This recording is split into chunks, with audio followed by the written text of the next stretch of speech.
Il est remarquable de constater à quel point la performance d'un aéronef est accrue par temps froid. La puissance générée par le moteur est supérieure, générant une meilleure performance en montée. L'air est souvent plus calme et la consommation en carburant diminue par temps froid. On doit toutefois prendre certaines mesures visant à prévenir l'usure des pièces du moteur et assurer la sécurité d'un vol lorsque l'on exploite un moteur à piston par temps froid. Demandez à votre AME qu'il s'assure que la viscosité de l'huile du moteur corresponde aux températures que vous rencontrerez en vol. Toutes les huiles réagissent aux fluctuations de température et ont tendance à épaissir avec le froid. En plus de rendre le démarrage difficile, une huile de viscosité inappropriée nuira à la lubrification des pièces du moteur. Selon le type d'aéronef, vous aurez peut-être à installer des déflecteurs ou équipements divers en prévision du temps froid. Consultez votre manuel d'utilisation de l'aéronef pour savoir comment et quand les installer. Retenez que l'essence se vaporise difficilement par temps froid. Gardez-vous donc d'amorcer excessivement et d'inonder le moteur. Les démarrages par temps froid sont parfois difficiles et peuvent solliciter votre patience. Veillez à ne pas surchauffer le démarreur et suivez les recommandations du fabricant à cet effet. Une fois démarré, laissez le moteur tourner au ralenti à 1000 tours. Ceci est particulièrement important par temps froid pour prévenir l'encrassement des bougies d'allumage. Prêtez attention à la jauge de pression d'huile immédiatement après le démarrage. Il faudra d'ordinaire de 30 à 60 secondes pour que la pression augmente. Le comportement des jauges varie d'avion en avion. Il est important de bien comprendre que le fonctionnement de la jauge de son propre aéronef afin de pouvoir déceler tout écart. Une fois le moteur suffisamment réchauffé, effectuez ensuite l'essai moteur. Consultez tous les instruments du moteur et assurez-vous qu'ils soient tous dans le vert. Écoutez bien. Est-ce que tout semble en ordre?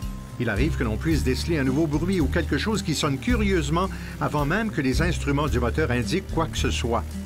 Avant de vous engager sur la piste en prévision du décollage, assurez-vous que le carburateur est exempt de givrage. Le givrage peut survenir durant la circulation au sol à faible régime.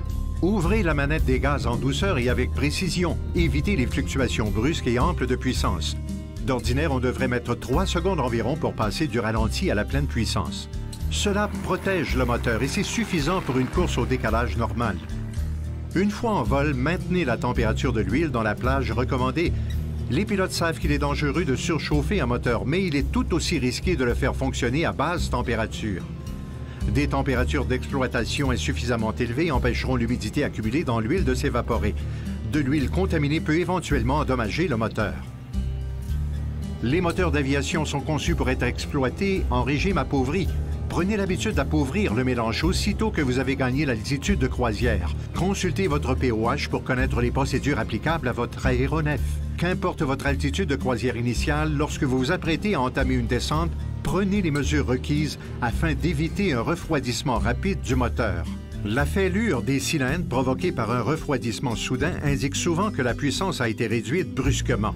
Planifiez une descente au moteur graduelle sans baisse appréciable de puissance. Maintenez votre vitesse de croisière et un taux de descente de 1000 pieds à la minute ou moins.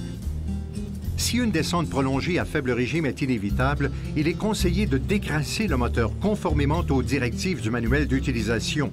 Ouvrez graduellement et brièvement la manette des gaz pour confirmer que toute puissance du moteur est disponible si requise.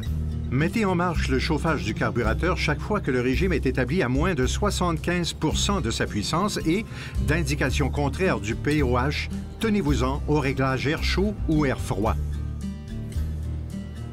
Le pilotage hivernal ajoute une toute nouvelle dimension à l'aviation récréative, mais il est important de bien comprendre les effets du froid sur votre moteur. Prenez soin de votre moteur et jouissez d'une saison de pilotage sans problème.